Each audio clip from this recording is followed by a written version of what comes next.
He was a Navy SEAL who lost his home in the coldest season of the year, with only his dog beside him.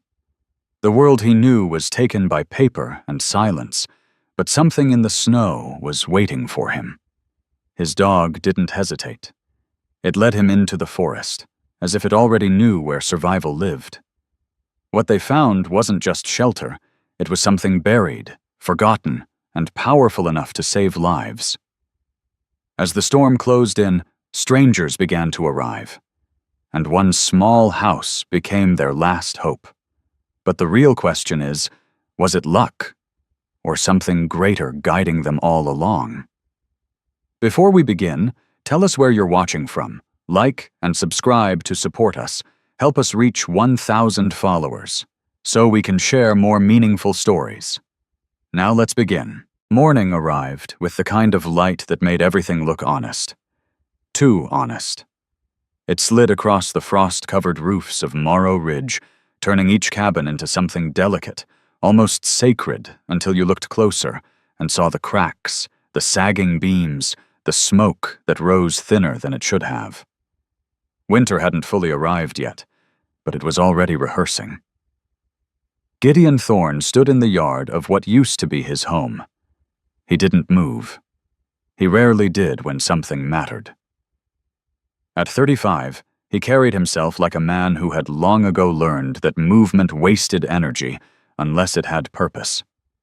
He stood tall, just over 6 feet, with a lean, hardened build shaped by years of discipline rather than vanity. No wasted muscle, no softness. His face was clean-shaven, but the sharp lines of his jaw and cheekbones exposed to the cold like something carved from stone. His dark brown hair was cut short in a military style, though it had grown slightly longer than regulation, just enough to show that he no longer answered to anyone. His eyes, gray-blue and steady, didn't burn. They didn't plead. They observed, they remembered. And today, they accepted. He wore the same thing he always wore, a faded olive tactical combat shirt, the fabric softened by time and weather, worn thin at the cuffs and shoulders. Beneath it, the faint edge of a deep red thermal layer peeked through. His combat pants were old, earth-toned, scuffed at the knees, the pockets sagging slightly from years of use. His boots were military issue, heavy, reliable, scarred. And on his wrist, a watch that had seen more than most people ever would. Beside him stood Rook. The German Shepherd was 6 years old, and built like something meant to endure. His coat was a mix of sable tones, black, gray, and muted tan that blended almost imperfectly into the winter landscape. His amber eyes moved constantly, reading the world in ways humans forgot how to. A black harness wrapped around his chest, trimmed with a subtle deep red, worn but maintained. Functional. Nothing decorative. Rook wasn't restless, but he wasn't calm either.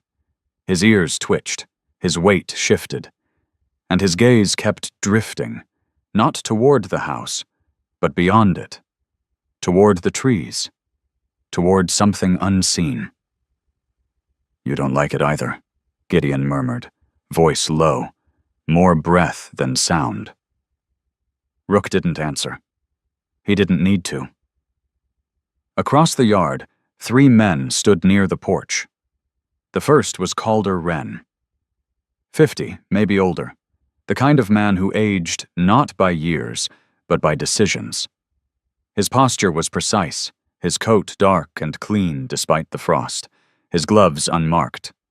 His face carried no cruelty, only certainty, but the kind that came from numbers lining up exactly as expected. He wasn't here to argue. He was here to conclude. Next to him stood Deputy Cole Mercer, younger early 30s. Broad-shouldered, but not imposing. His ranger green jacket carried the faint dusting of snow that hadn't yet melted, and a radio clipped to his shoulder crackled occasionally with nothing important. His hair was light brown, cut short, practical. His face held something softer than Calder's, something unfinished. He looked at Gideon, then away, then back again, as if trying to remember which version of the man he was supposed to see. The third man, barely noticeable, carried papers. A clerk, someone who wrote things down so others wouldn't have to remember them. Calder stepped forward. "Mr. Thorne," he said, voice calm, controlled. "The property is no longer under your legal possession." No anger, no apology, just fact. Gideon nodded once. "I read the documents." Cole shifted slightly. Well, that was the thing about Gideon.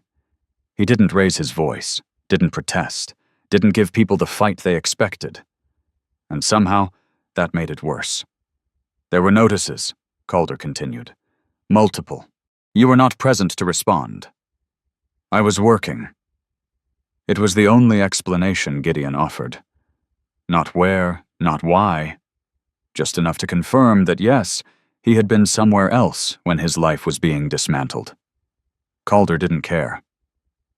Unfortunately, absence does not suspend obligation. Gideon almost smiled at that. Almost. Because he had heard variations of that sentence in places far worse than this quiet northern town. Places where absence meant death. Here, it meant paperwork. Cole stepped forward, his boots crunching lightly in the frost. "Gideon, we can give you some time to gather your things." His voice wasn't authoritative.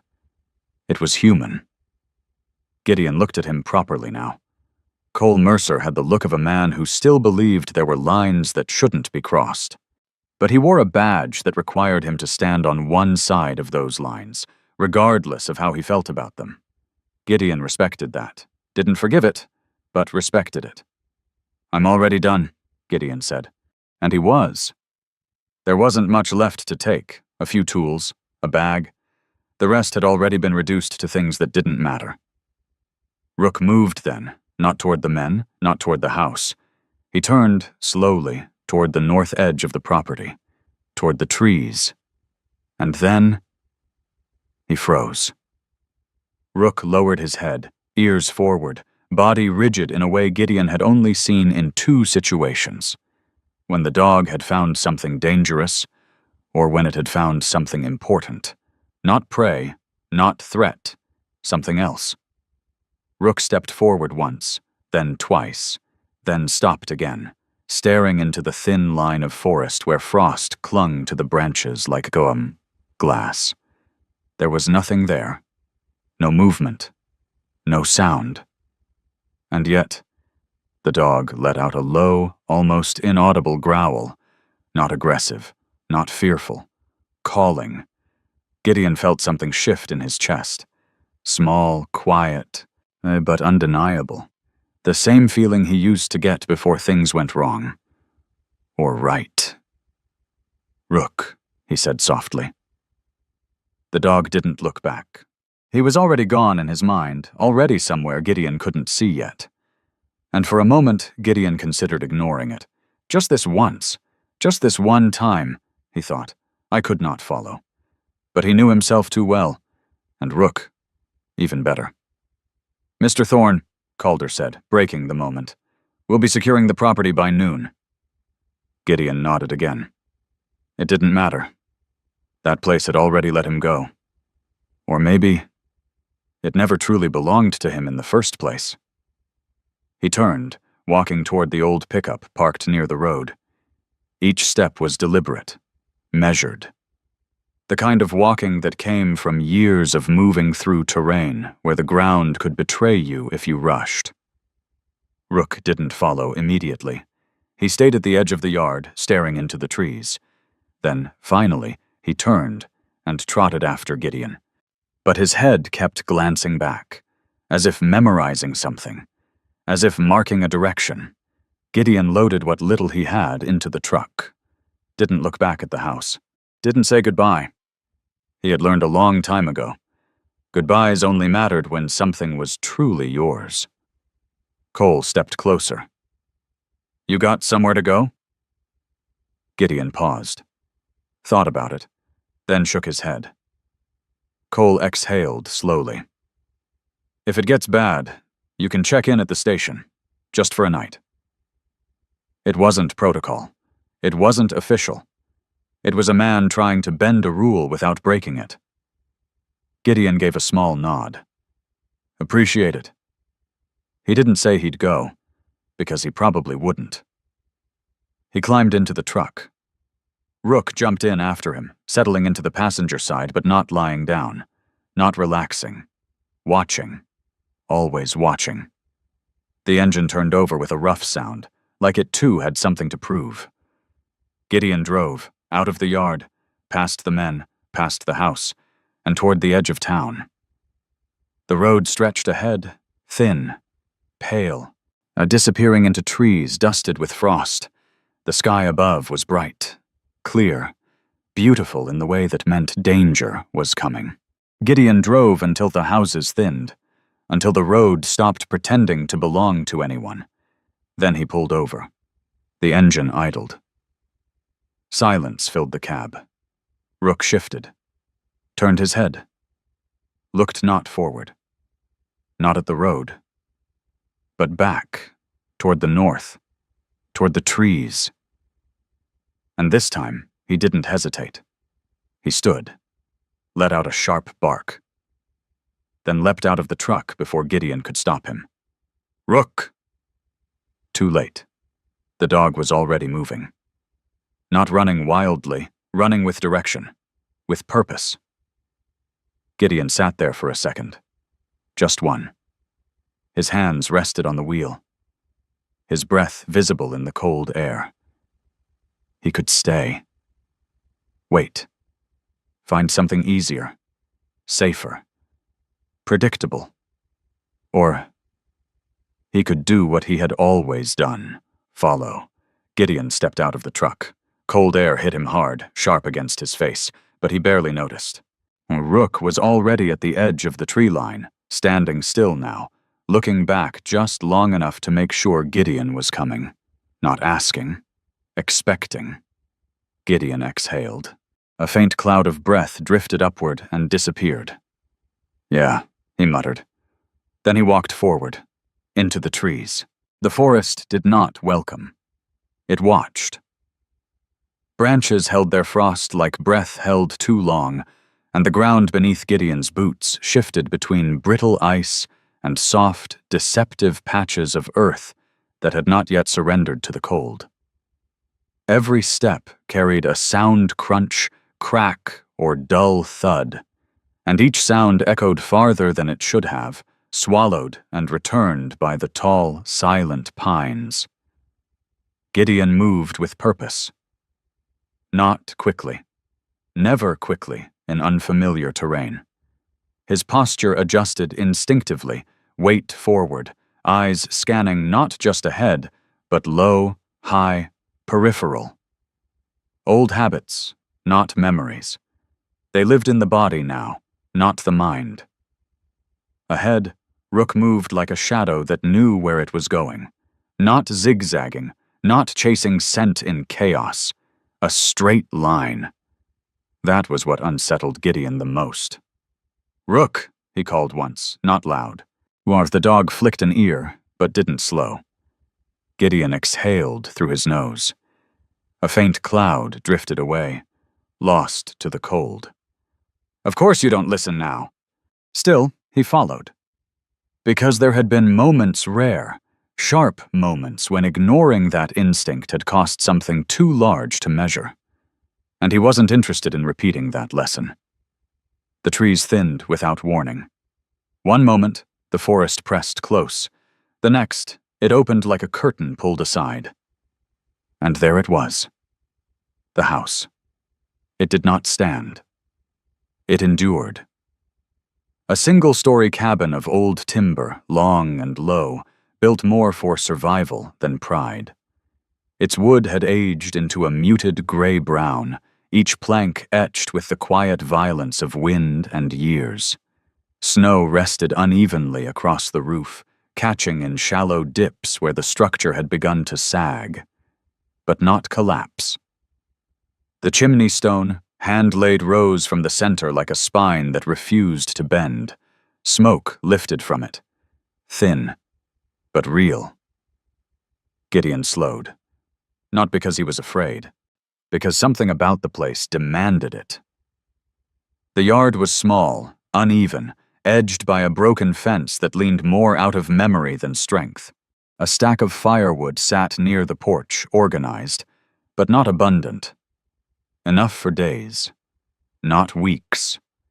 The porch itself held 2 chairs, one missing a slat, the other worn smooth by years of use. Rook stopped at the edge of the clearing, his body stilled. Not alert in the way of danger, but attentive in a deeper sense, as if he had arrived somewhere he recognized. Gideon stepped beside him. Not exactly what I expected, he muttered. He hadn't expected anything. But this felt like something that had been waiting. Movement. A man. He emerged from the side of the house, half hidden behind the stacked wood, dragging a bundle of branches tied loosely with rope. Amos Bell. 76, maybe older. Tall once, but now the years had pulled him downward, folding his frame into something tighter, more compact. His shoulders still held breadth, but his back curved slightly, as if carrying invisible weight. His face was lined deeply, not just with age, but with long exposure to wind, to labor, to a life that did not offer rest easily. His hair was gray, thin but cut short, practical. No beard. Only rough stubble that came and went depending on how much he cared that week. His hands were the most telling, large, scarred, thick with calluses layered over decades. The kind of hands that remembered every tool they had ever held. He didn't see Gideon at first. His focus was on the wood, on the effort. And then, his boot slipped, not dramatically, just enough. Enough for the weight to shift wrong. The bundle dragged him forward, and his knee hit the frozen ground with a sound that made Gideon's jaw tighten. Amos didn't cry out. He inhaled sharply, held it, and tried to stand. Didn't make it. Gideon was already moving. He crossed the yard in quick, controlled strides, boots biting into the uneven surface. Rook followed, silent, staying slightly behind. "Easy," Gideon said, reaching down. Amos looked up. His eyes were sharp. Still. Even now. "Don't need—" "You do." No softness. No pity. Just fact. That stopped the protest. Amos let Gideon take his arm. The grip was firm, not helping a weak man, but stabilizing someone who still believed he could stand on his own. It mattered. Gideon felt it. Adjusted his hold. And together, they got Amos upright. The older man exhaled slowly, steadying himself. "You always walk out of the woods like that?" Amos asked, voice rough, but not unfriendly. "Only when invited." A pause. Then, something like the ghost of a smile. "Huh." From the doorway, another figure appeared. Evelyn Bell. She was smaller than Amos, much smaller, but she held herself in a way that made space around her feel warmer. 72. Her hair was gray, pulled back loosely, strands escaping in the cold air, and her face carried softness in its lines, but her eyes clear, intelligent mist. Very little. She wore layers. A thick sweater, a worn skirt beneath a heavy outer wrap, and a knitted shawl that clung to her shoulders like something permanent. She coughed once. Then again.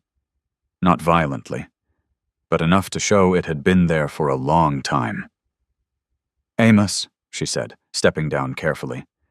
"You shouldn't be—" She stopped when she saw Gideon. And Rook. Her gaze lingered on the dog. Not with fear. Recognition. "You brought him," she said softly. Gideon blinked once. "I didn't bring anyone." Evelyn tilted her head slightly. Sometimes that's not how it works. They moved inside before the cold decided for them. The door closed with a solid sound, not tight but familiar. Inside, the air shifted. Still cold, but not biting. The room was simple. A single space that held everything. A small stove, iron, and blackened from use a wooden table, scarred but sturdy.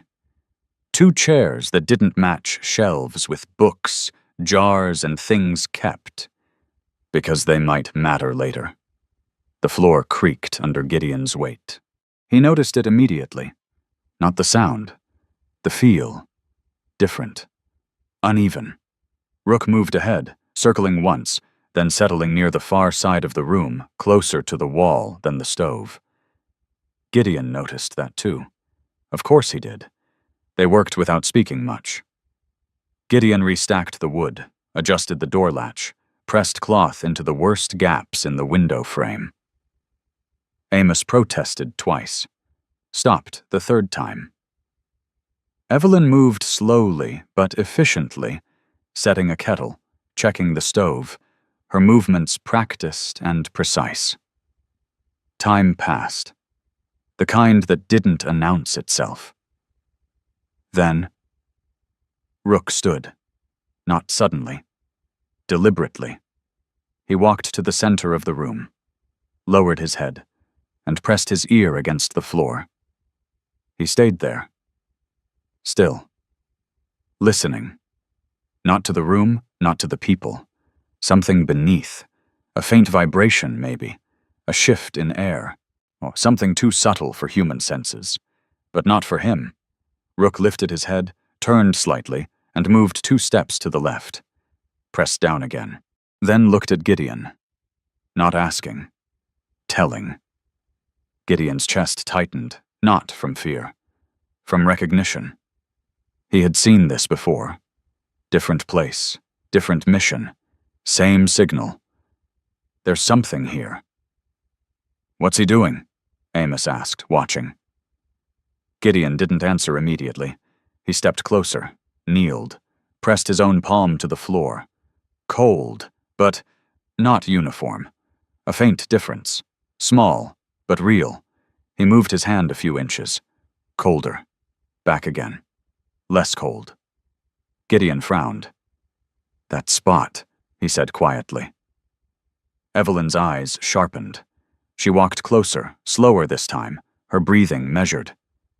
Where? She asked. Rook shifted again, placing himself exactly over the area. Evelyn stared. Then something changed in her expression. Not surprise. Recognition. Old. Buried. Wait, she murmured. She turned, moving to a shelf near the wall, reaching for something wrapped in cloth. Her hands trembled slightly. Not from weakness. From memory. She brought it back carefully. Unwrapped it. A book. Leather-bound. Cracked with age. Edges worn.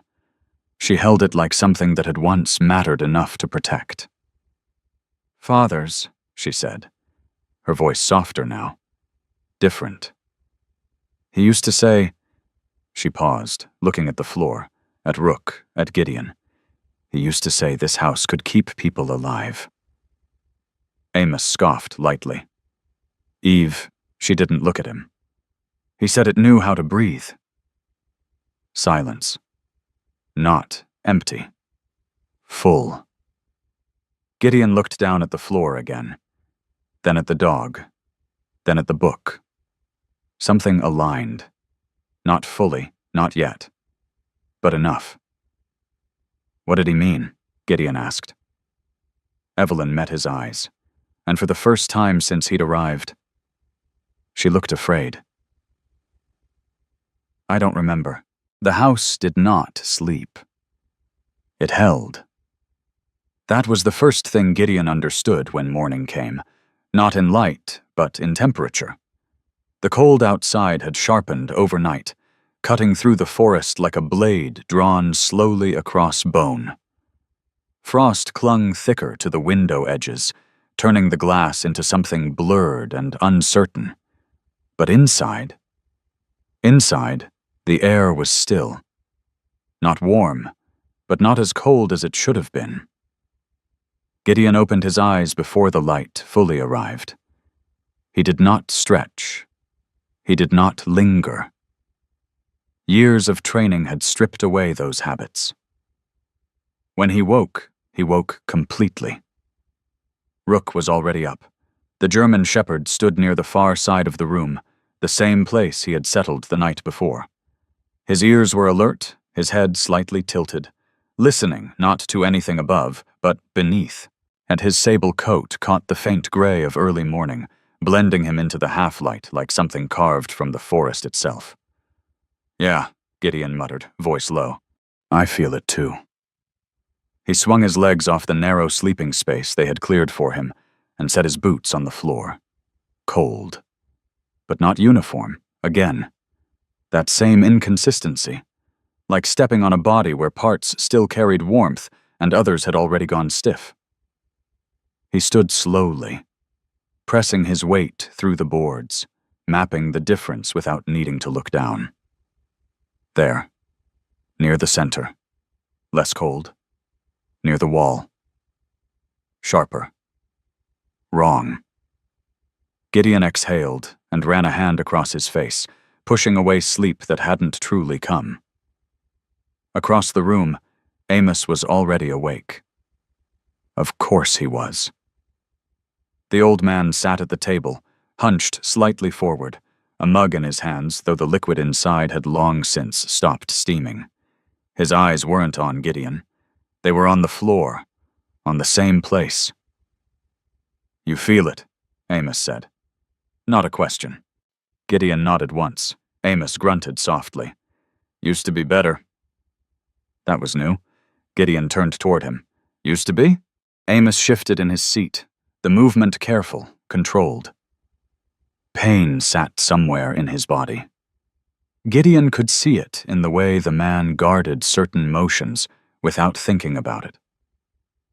"Years ago," Amos said, "before things started breaking."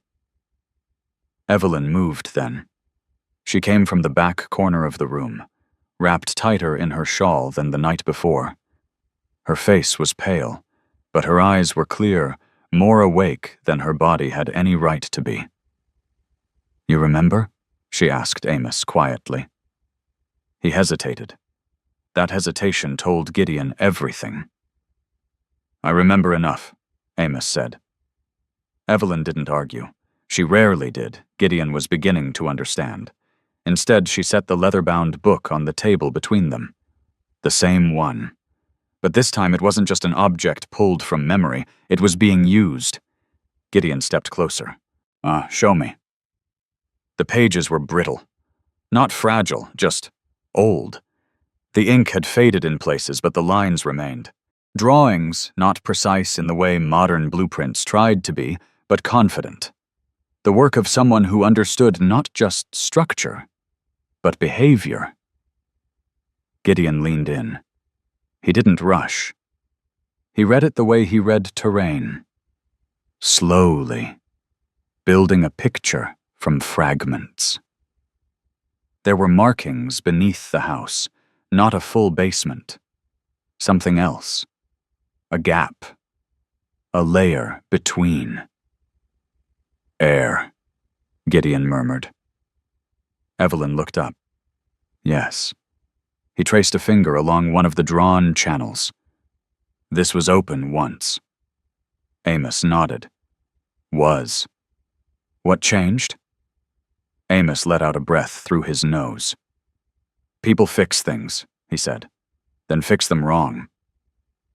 Gideon almost smiled. That sounded about right. He flipped the page. More diagrams. Cruder this time. Corrections. Additions. Mistakes. The house hadn't just been built, it had been altered, again and again, until whatever it had been originally wasn't anymore. Outside, the wind shifted. Not stronger. Just different. Rook's head lifted immediately. He moved toward the door, then paused. turning back to look at Gideon. Waiting. Go, Gideon said. The dog slipped outside without hesitation. Gideon followed. The air hit harder than before, colder, sharper. The sky had changed too still clear, but thinner somehow, like the blue had been stretched too far. Rook didn't head into the trees this time. He went to the side of the house, toward the old shed. Gideon's eyes followed. The structure leaned slightly, its wood darker than the house, older, more worn. Snow had gathered unevenly along its base, and the door hung just enough off its hinge to leave a narrow, shifting gap. Rook circled once, then stopped, lowered his head, and began pawing at the ground. Not wildly, deliberately. Gideon approached slowly. Every instinct he had told him this mattered. The ground here was different, and he crouched, brushing away the top layer of snow. The earth beneath wasn't frozen solid. It gave slightly under pressure.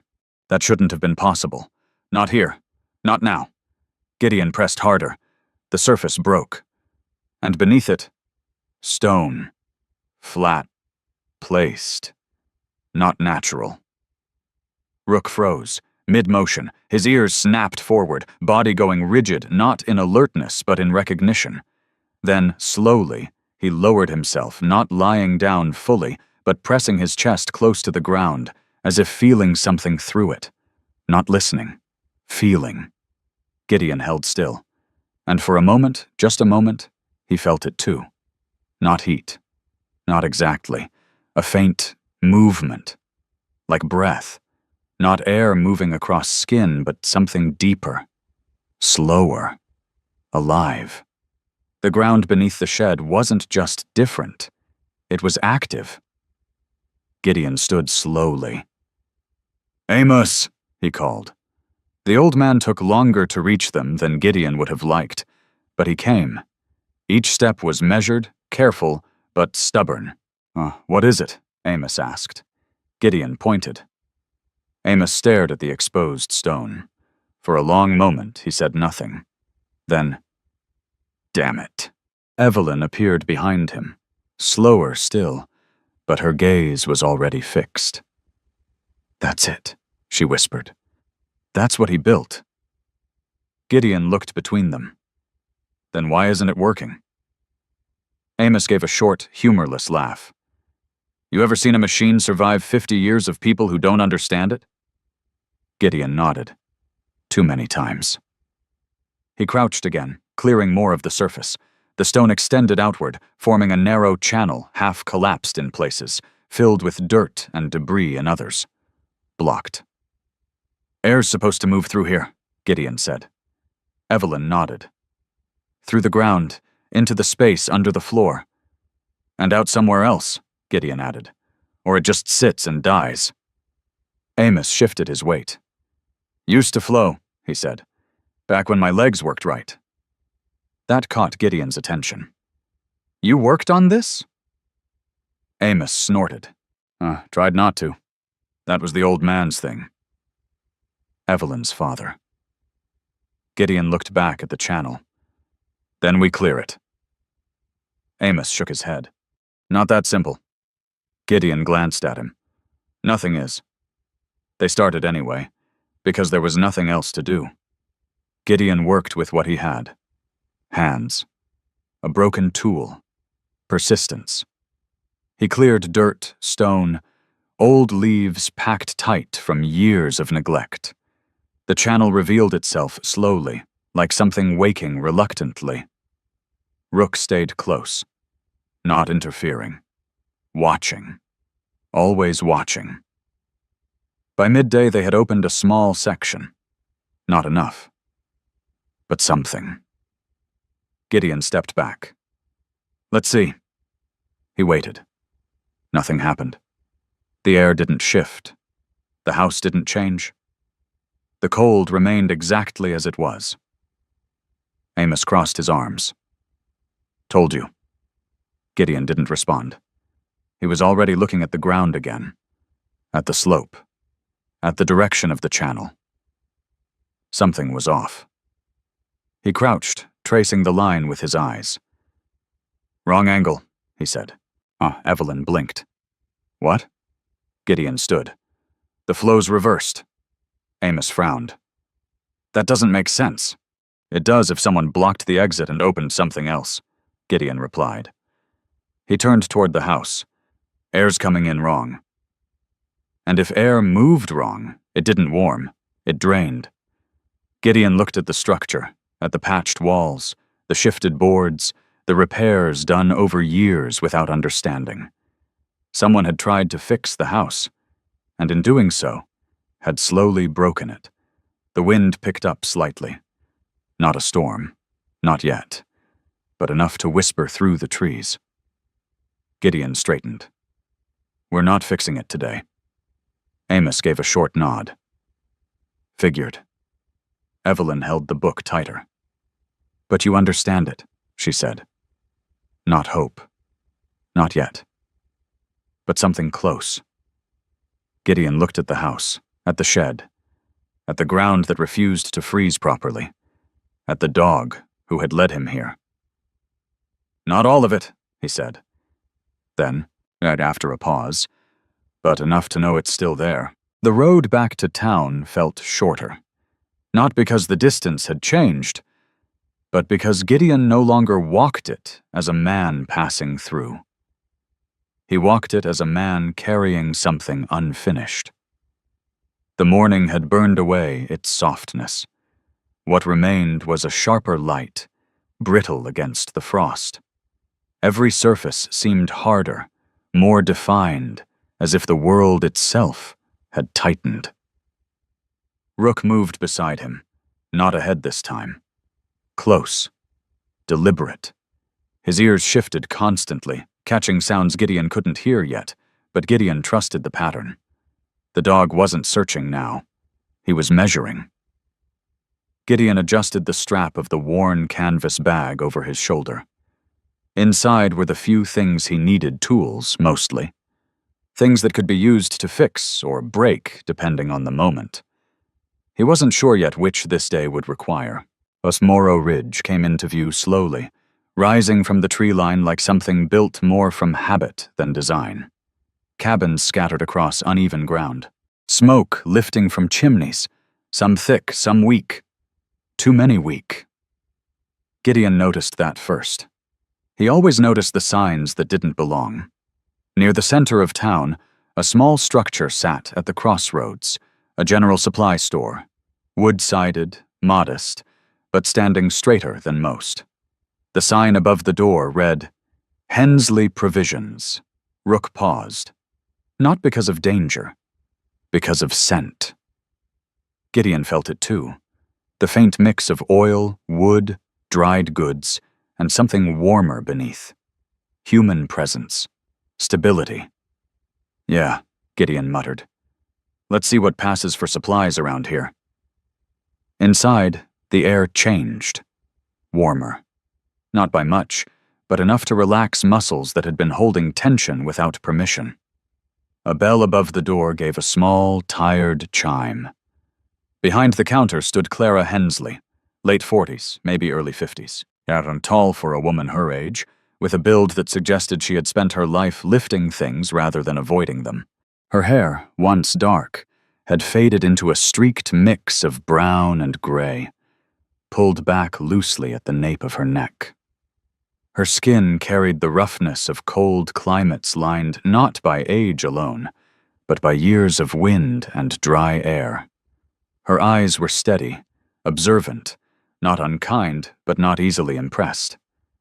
She looked at Gideon once, then at Rook, then back at Gideon. "You're the one got pushed out," she said.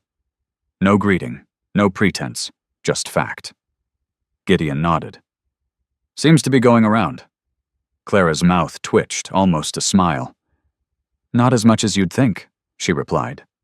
She stepped out from behind the counter, moving with quiet efficiency. "Dog yours?" "Yeah." Rook stood still, calm but alert. His tail didn't wag. His posture wasn't submissive or aggressive, just present. Clara crouched slightly, not reaching out, just lowering her level. Smart. You working, dog? She asked, voice softer now. Rook's ears flicked. Gideon answered. Always has been. Clara nodded once. Figures. She straightened and turned toward a shelf, pulling down a small bundle of supplies, nails, cloth, a coil of thin wire. Bell Place, she said. That where you're headed? Gideon paused. Was, she echoed. She set the items on the counter. Then you know they won't make it through winter like that. Not a question. A statement shared between people who understood what winter did to weak structures. Gideon rested his hand lightly on the counter. They had something built into that house once. Clara's eyes sharpened. Old Man Bell's father, she said. People used to talk about it. Gideon leaned slightly forward. What kind of talk? Clara shrugged. The kind that gets called nonsense until it works. She slid the supplies closer. No charge. Gideon frowned.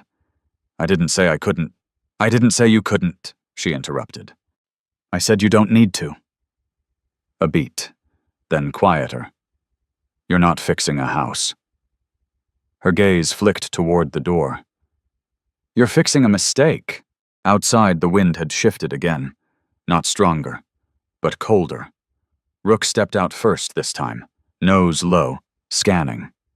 Gideon followed, the bag heavier now, not from weight, but from implication. He didn't like people giving things away without reason. But Clara hadn't been offering charity. She had been investing. He didn't make it far before another voice cut through the quiet. Thorn. Gideon stopped. Turned.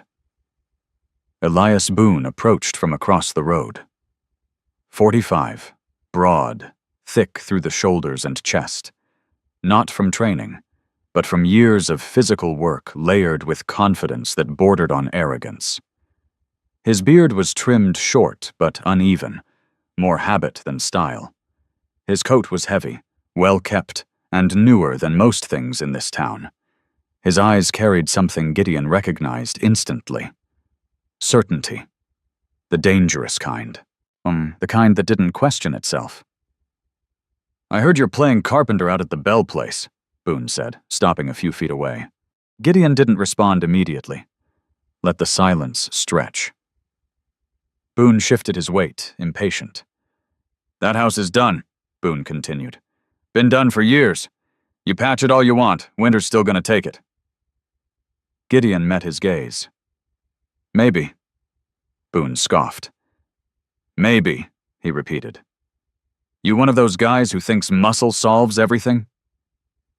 Gideon's voice stayed even. No.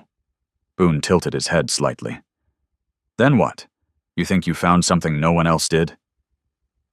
A pause. Gideon considered the question, then answered honestly. I think people stopped looking. Boone's expression hardened. Not anger, but resistance. Or maybe, Boone said slowly, they already knew there was nothing worth finding. Rook moved suddenly, not toward Boone, not toward Gideon. He stepped past both men, and crossing the road in a straight line before stopping near a shallow dip in the ground just beyond the buildings. He stood there, still, then pawed once at the surface. Snow scattered, revealing bare earth, not frozen, not even close. In the middle of a town where everything else had already started to harden. Rook didn't look back. He just stood over it, as if marking something, as if showing. Gideon felt it again, that shift in his chest, that quiet, undeniable signal. Not coincidence, pattern. Boone noticed it too. His brow furrowed. What the hell is that? Gideon walked over slowly, crouching beside the exposed patch. He pressed his hand down.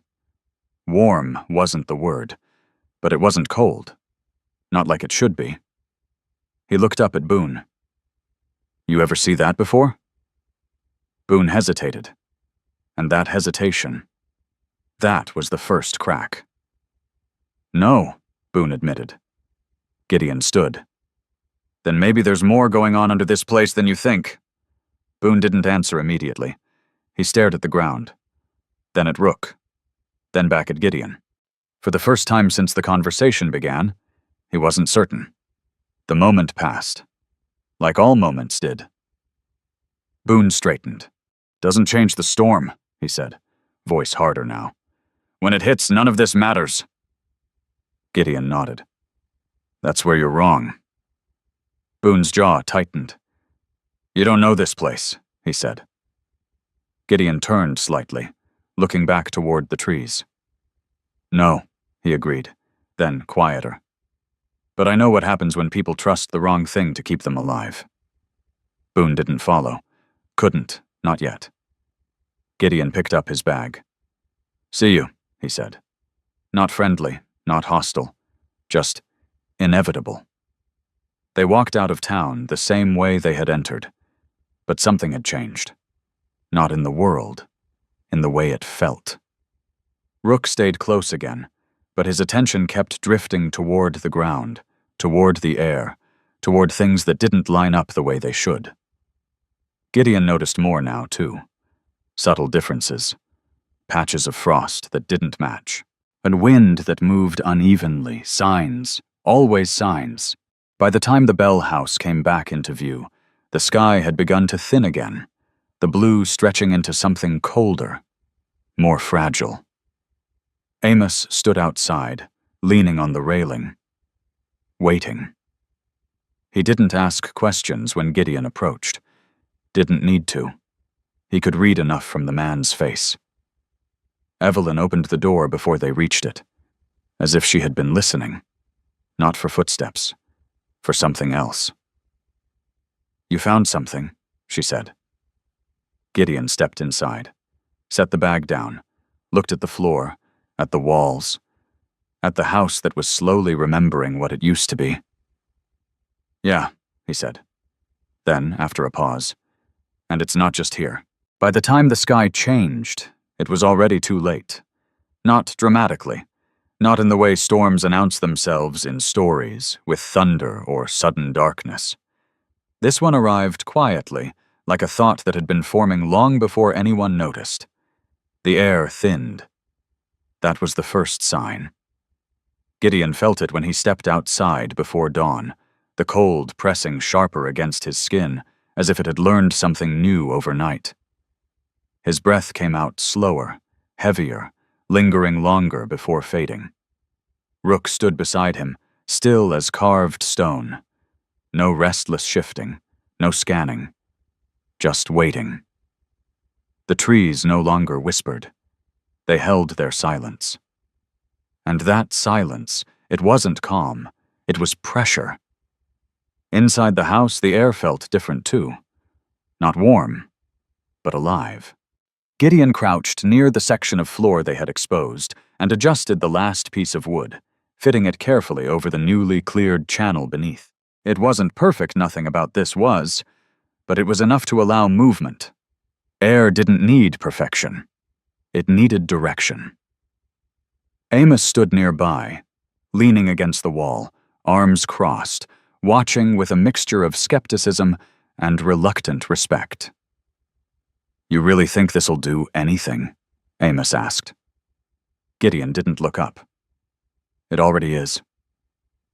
Amos grunted. Didn't argue. Because he felt it too. The difference. Subtle, but present. Evelyn sat at the table, the old leather book open in front of her. Her fingers rested lightly on the page, not tracing the lines, just remembering them. Her breathing was quieter today, more controlled, though every now and then a faint tightness crossed her chest. She didn't complain. She never did. But Gideon noticed. He always noticed. The first snow began just after noon. Not soft flakes, hard, fine. Almost like sand, It struck the windows with a faint, steady hiss, building layer by layer without drama. The sky above turned a pale, stretched gray, losing its depth. "Not good," Amos muttered. Gideon nodded. "Not normal." Rook lifted his head slightly, listening. Then he moved. Walking a slow perimeter of the room, checking each wall, each gap, each corner as if memorizing the space. Not nervous. Preparing. By late afternoon, the wind came. Not as a gust. As a presence. It pressed against the house, testing it, finding its edges. The walls creaked not from weakness, but from resistance. Gideon stood near the door, hand resting lightly against the wood. Feeling.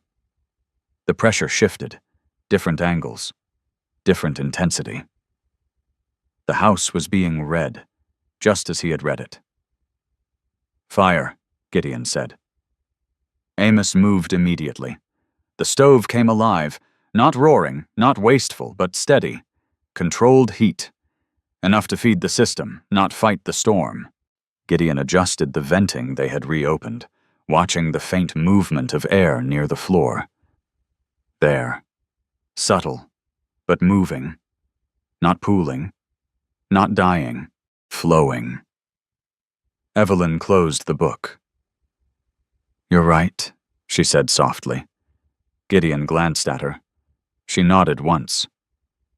"It's breathing again." The first knock came before dark. 3 sharp hits against the door.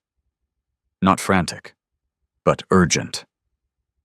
Rook was already there before Gideon moved, standing between the door and the room, body tense, not aggressive, but ready. Gideon opened the door. Cold rushed in like something alive. And with it, a man. Mid-50s. Face pale from exposure. Beard crusted with ice. Eyes wide, not with panic, but with the slow, dawning understanding of how bad things had become. Gideon recognized him. Not by name. By position. One of the men who had stood on his porch. Not Calder, but close enough to matter. "Please," the man said, voice rough, controlled but breaking at the edges. "My wife, she's—" Gideon stepped aside. No hesitation. "Let's bring her in." The man turned, helping a woman forward. She was wrapped in layers too thin for what was coming. Her movements sluggish, her face flushed in the wrong way, heat trapped where it shouldn't be. Hypothermia wasn't always cold. Sometimes it burned. Evelyn was already moving. "Here," she said, guiding the woman to a chair closer to the stove. Amos added wood. Not too much. Never too much. Gideon closed the door. The wind hit it hard this time. Harder. As if angered. Rook didn't settle. He didn't relax. Instead, he turned sharply away from the door toward the far wall.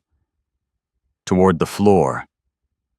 He moved quickly, placing himself over a section near the edge of the room, lowering his head, pressing down, not listening, not smelling, feeling. Then he let out a low, sharp bark. Not at the door. Not at the storm. At the ground, Gideon's pulse shifted. Something had changed, not outside, what's inside the system. The flow, it wasn't steady anymore. Gideon dropped to one knee, pressing his hand against the floor again. There it was. The movement had altered. Not stopped, but strained. Like breath pulled through a narrowing space. He looked up at Amos. "Something's blocking it." Amos frowned. "Now?" Gideon nodded. "Under the house or beyond it?" Evelyn's voice came, steady despite everything. "The lower channel," she said. "The one near the shed." Gideon stood immediately. "I'll check." Amos grabbed his arm. "You go out there now. You don't come back." Gideon met his eyes. Flat. Certain. "If I don't fix it, this place won't hold." A beat. Then Amos let go. Not because he agreed, because he understood.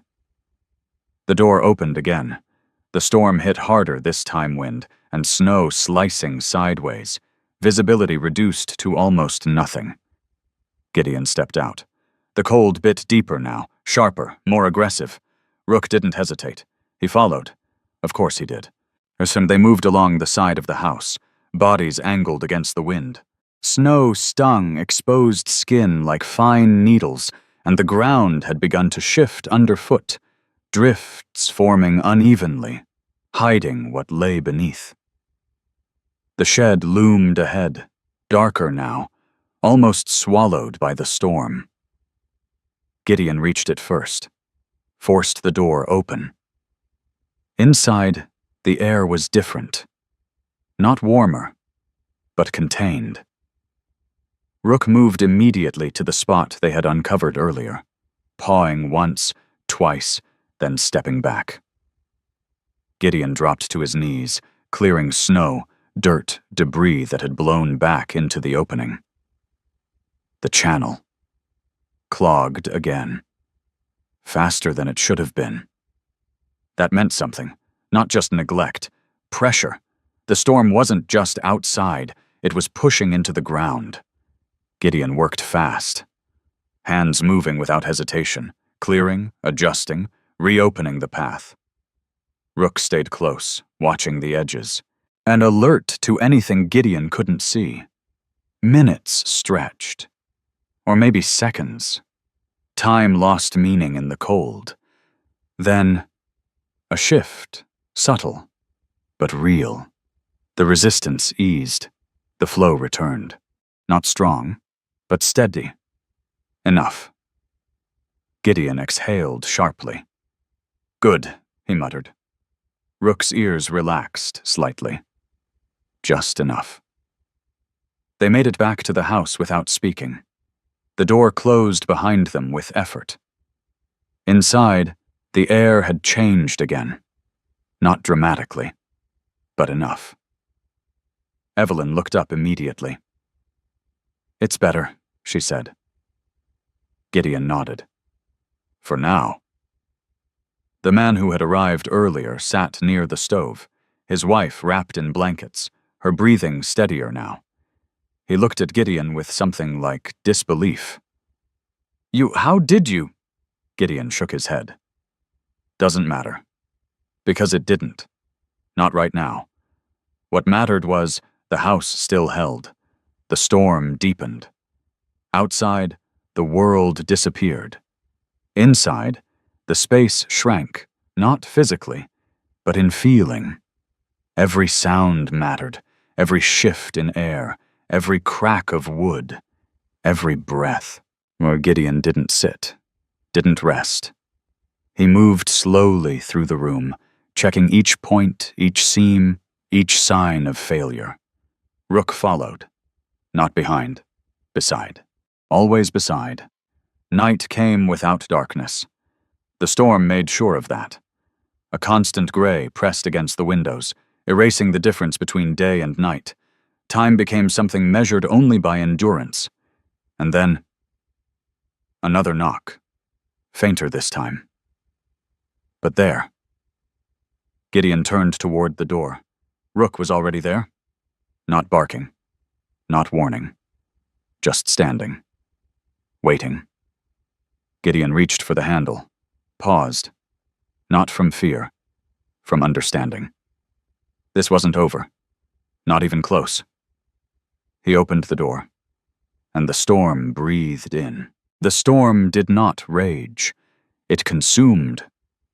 By morning, there was no sky, only a vast, shifting white that erased distance, direction, and reason. The trees had disappeared into it. The shed, 10 paces from the door, was now a shape that came and went like a thought you couldn't hold. Inside the cabin, time had narrowed to breath, heat, and sound. Gideon stood near the wall where the floor felt truest, where the faint, steady current beneath the boards still moved like something stubborn and alive. He didn't lean. He didn't sit. He held the space the way a man holds a line he refuses to let break. Rook stayed close to him, not restless, not calm, attentive. His amber eyes tracked the room, then the door, then the floor again, mapping a world that had shrunk to the size of a single room. Amos sat at the table, though sat wasn't the word anymore.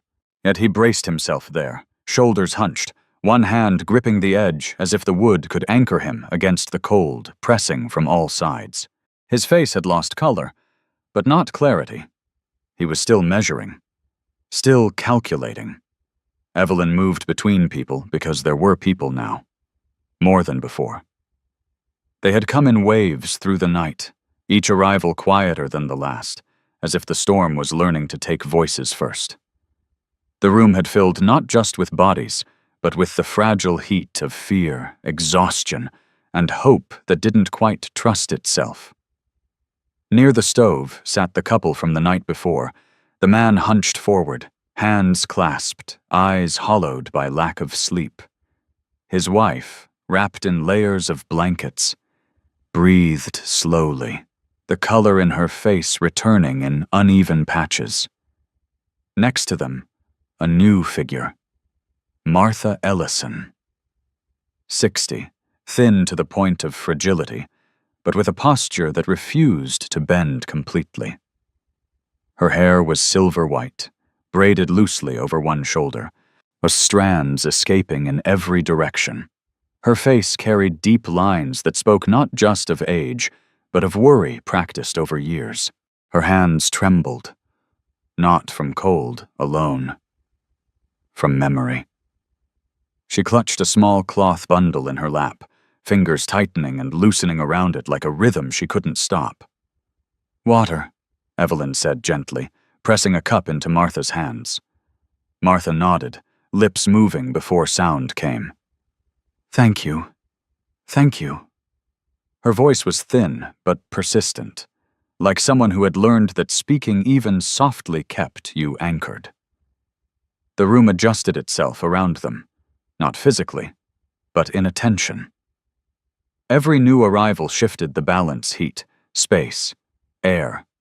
Gideon tracked it all without looking like he was tracking anything. The system beneath the floor still moved. Barely. But enough. He felt it through his boots, a slow, steady current. Not warmth, not comfort, but survival. Another knock. This time it wasn't sharp. It was wrong. A dull, uneven impact against the door, followed by silence. Rook's head snapped up, his body tensed, not in defense, but in recognition of something failing. Gideon crossed the room in 3 strides, opened the door. The storm lunged in wind, ice, white that swallowed edges, and within it, a shape. Half collapsed against the frame. Gideon caught him before he hit the floor. The man was younger than most who had come. Early 30s. Lean, but not strong-built for speed, not endurance. His coat was too light, his gloves mismatched, his face nearly colorless beneath a crust of ice that had formed along his lashes. Caleb Rowe. Gideon didn't know the name yet, but he knew the type. The kind who thought he could outrun things. The kind who learned too late that some things didn't chase. They waited. "Inside," Gideon said, already moving. Rook stepped back, making space without being told. They laid Caleb near the stove, careful, controlled. Evelyn moved immediately, checking his breathing, and his hands, his face. "He's not gone," she said. Not hope, assessment. Amos shifted in his chair, watching. "Another one," he muttered. Not complaint. Recognition. The door closed again. The world shrank once more. Rook did something then he hadn't done before. He didn't go to the door, didn't circle the room. He walked directly to Martha, stopped, and placed his head gently against her knee. Still. Not asking, not seeking comfort. Offering it. Martha froze. Her trembling hands stilled mid-motion. For a long moment, she didn't breathe. Then slowly her fingers moved, resting lightly on the dog's head. Her grip tightened. Not hard, but certain, and for the first time since she had entered. Her shaking stopped. Gideon watched. Didn't comment. Didn't need to. There were things dogs understood that men spent entire lives trying to name. The storm intensified, not in sound, in pressure. The walls held, but they felt it now. Every gust pressed deeper, testing not just the wood, but the spaces between. Gideon moved back to the section of floor he trusted most, knelt, pressed his hand down. The flow was still there, but thinner, strained. He closed his eyes briefly, mapped it, the intake, the channel, the space beneath, the exit. Something was changing again, not blocked, distorted.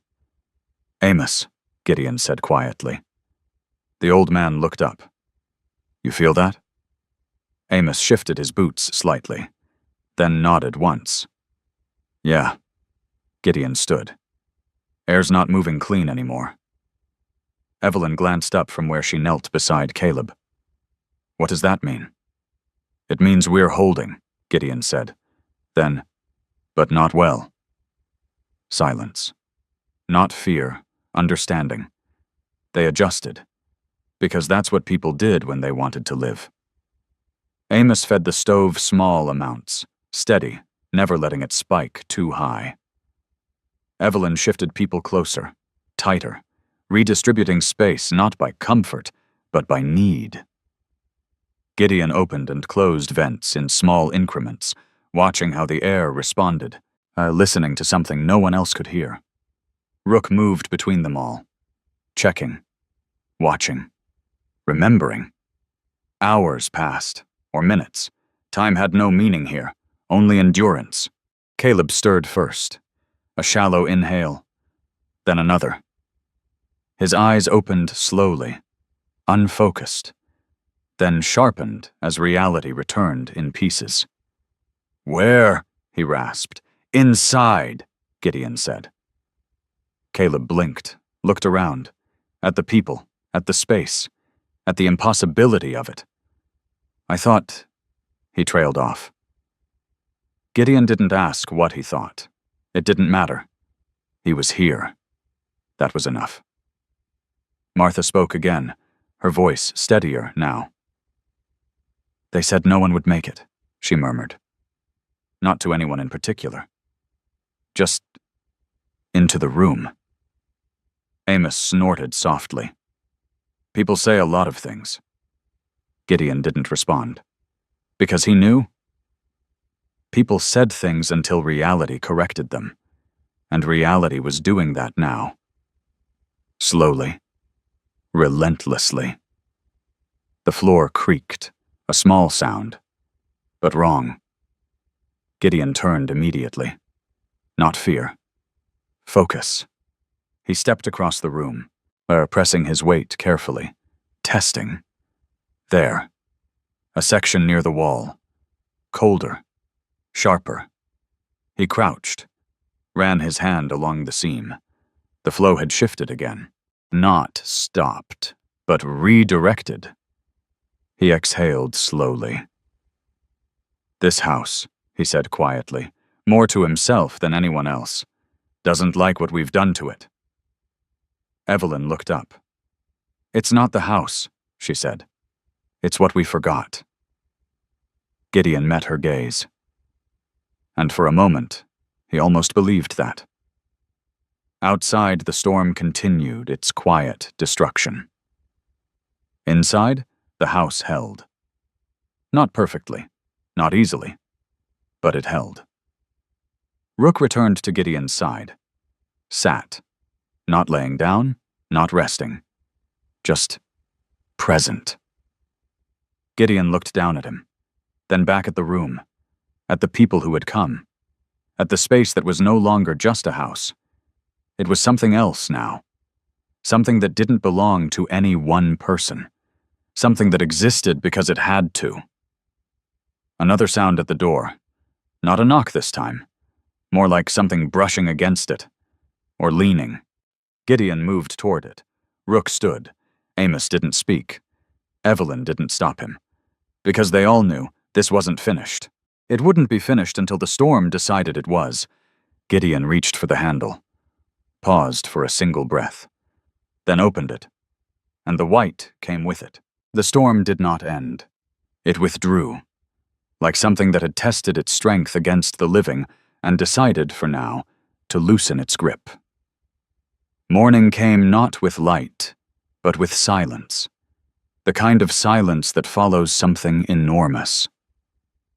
Inside the cabin, no one moved at first, not because they were asleep, because they were listening, waiting for the next sound that might mean the storm had changed its mind. Gideon stood near the door, hand resting lightly against the wood. He could feel it now. Not pressure, not force. Absence. The wind was gone, not weakened. Gone. Rook was already at the threshold, body still, ears forward, but relaxed in a way he had not been since the storm began. His tail lowered naturally, not in tension, not in fear. He looked at Gideon, then at the door, not asking, knowing. Gideon nodded once. "All right." He opened it. The world outside did not rush in. It waited. The landscape had been remade. Where there had been paths, there were now drifts. Where there had been distance, there was only white. The trees stood buried halfway up their trunks, their branches heavy, silent witnesses to something that had passed through them without asking permission. The sky was sharp again, a clear, piercing blue that made everything below it look unreal, beautiful, and cruel. Gideon stepped out. The snow sank beneath his boots, deeper than expected, shifting with each step, as if the ground itself had forgotten its shape. Rook followed, moving more easily, his body cutting through the surface with practiced efficiency. Behind them, the door opened again. One by one, the others stepped out. Slowly, carefully, as if leaving something sacred. Amos came first. He stood on the porch, one hand gripping the railing, his eyes moving across the landscape, not in wonder, but in calculation. Taking stock, counting what was lost, what remained. Evelyn stood just behind him, her shawl wrapped tightly, her face pale but steady. She didn't look at the snow first. She looked at the house, at the walls, at the roof, at the structure that it held. Her hand moved instinctively, resting against the wood. A gesture of gratitude. Not to the house, to what it had remembered. Others followed. Martha stepped out slowly, her movements cautious but no longer trembling. The lines in her face remained, but something beneath them had changed. Less fear, more presence. She held her small cloth bundle tightly still, but not as if it might disappear. Caleb came next, supported slightly by the doorframe as he stepped into the light. His face had regained color, though the experience had carved something into him that would not fade quickly. His eyes moved across the horizon, slower now, more deliberate. He would not mistake the world again, not like before. They stood together, not speaking, because there was nothing to say that would not sound smaller than what they had lived through. The walk back to town was not a journey. It was a realization. The path had vanished, but direction remained. Gideon moved first, not leading, but moving with enough certainty that others could follow. Rook stayed close, occasionally stepping ahead to test the ground, then circling back, marking the safest way through a world that had lost its edges. Snow reached past their knees in places, shifting, unstable. Every step mattered. Every misstep cost energy no one had to spare. They moved as a group, not because they chose to, because separation was no longer an option. The town appeared slowly. At first, only shapes, then structures, then truth. Houses leaned, some partially collapsed under the weight of snow. Others stood, but wrong windows frosted from the inside, doors sealed by drifts, chimneys silent. The absence of smoke told Gideon everything. He didn't slow, or didn't look away. He had seen this before. Different place, different cause. Same result. They reached the first house. Amos stopped, just for a second. His eyes lingered on the door, then moved on. Because some things didn't need to be opened to be understood. Further in, movement. A figure. Then another. People, alive. Not many, but some. They looked at the group as if seeing something that didn't belong to the same reality they had just survived, as if the people walking out of that white horizon carried something impossible with them, and maybe they did. At the center of town, the remaining people gathered. Not formally, not organized, just drawn together, because survival had stripped away everything else. Calder Wren stood among them, but he didn't look the same. The precision was still there. The control. But something had fractured. His coat was no longer clean. His posture no longer untouched by the world. His eyes. They held something new, something closer to doubt. But he stepped forward, not with authority, with effort. "Mr. Thorne," he said. The title sounded different now. Less official, more human. Gideon stopped, waited. Calder took a breath. "I was told," he began, then stopped. Restarted. "I was wrong." The words did not come easily. They weren't meant to. He had built a life on certainty. And certainty did not bend without breaking something. "The debt," Calder continued, his voice steadier now, "is no longer relevant." A pause. Then clearer. "The property will be returned to you." Gideon didn't react immediately, because the words didn't land the way Calder expected them to. They weren't a victory. They were late. Calder saw it. Of course he did. "The situation has changed," he added. Gideon nodded once. Yes. It had, in ways paper could not record. Reverend Miller stood nearby, thinner now, his face drawn in a way that had nothing to do with age. His voice, when he spoke, was quieter than before. "I spoke of faith," he said, "and did not recognize it when I saw it." He looked at Evelyn, not Gideon. "Forgive me." Evelyn inclined her head slightly. Not absolution, not rejection, not acknowledgement. Elias Boone stood apart from the others, not distant, but not fully within the group. His arms were crossed, but not defensively. Thinking. He watched Gideon, then Rook, then the people who had returned. Finally, he spoke. "My house didn't hold," he said. No excuse, no explanation. Just fact. He looked at his hands, then back up.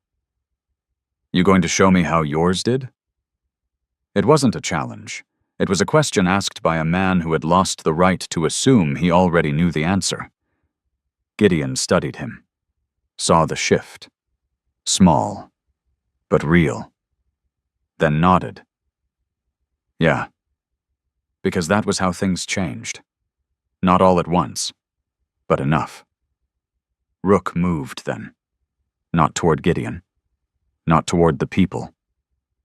He stepped past them, walking slowly across the snow-covered ground until he reached a spot just beyond the edge of the gathered group. He stopped, or lowered his head, and pressed his nose into the snow. Then he dug. Once, twice, 3 times. The snow broke away, revealing dark earth beneath. Not frozen, not dead. Alive. Rook looked up. Not at anyone. At the ground itself, as if acknowledging something that had always been there. Waiting. Gideon watched, and understood. Not everything, but enough. Days passed. Slowly. The town did not rebuild immediately. It couldn't. It had to understand first. Gideon returned to the Bell House, not as a visitor, as someone who had become part of its function. Amos worked beside him, not as a man being helped, as a man who still had something to give. Evelyn taught, not from memory alone, but from rediscovery. The book opened again, this time not as a relic, as instruction. Clara brought materials, not as charity, as contribution. Boone learned, not easily, but honestly. Calder watched, then signed what needed to be signed. Not because he had to. That's because he understood that what had been built here could not be measured in the way he was used to measuring things. The house did not become new. It remained what it had always been. Old, weathered, imperfect. But now, understood. Gideon stood on the porch one morning as the snow began to soften, the edges of the world returning slowly, reluctantly. Rook lay nearby, stretched out, eyes half closed, but still aware, always aware. Amos worked in the yard. Evelyn moved inside, her voice carrying faintly through the open door. Life. Returning. Not loudly, but steadily. "You staying?" Amos called out. Gideon considered the question. Not for long. Long enough. "Yeah," he said, "because some places didn't belong to you, until you chose to belong to them. There are winters in life that no fire can defeat. Not because we lack warmth, but because we trust the wrong things to protect us." This story was never just about a house, or a storm, or even survival. It was about a quiet truth many forget. Sometimes what saves us is not something new, but something God has already placed beneath our feet, waiting for us to notice. The miracle was not loud. It did not come with thunder or light. It came through wisdom passed down, through humility, through a man who chose to follow instead of walk away, and through a dog who listened to something deeper than reason. Maybe that is how God works in our lives too. Not always by changing the storm, but by guiding us toward the place where we can endure it. In our everyday lives, we all face moments where things collapse, where we feel pushed out, lost, or forgotten. But even then, there may be something quietly holding us up, an opportunity, a person, a lesson, a path we didn't expect. The question is not whether help exists. The question is whether we are willing to see it. If this story meant something to you, take a moment to share it with someone who might need it today. Leave a comment and tell me where you are watching from, or what part of this story stayed with you the most. And if you believe in stories that remind us of hope, resilience, and something greater guiding our steps, subscribe to the channel so we can continue sharing more journeys like this together. May God watch over you, protect your path, and bring warmth into your life, especially in the moments when the world feels coldest.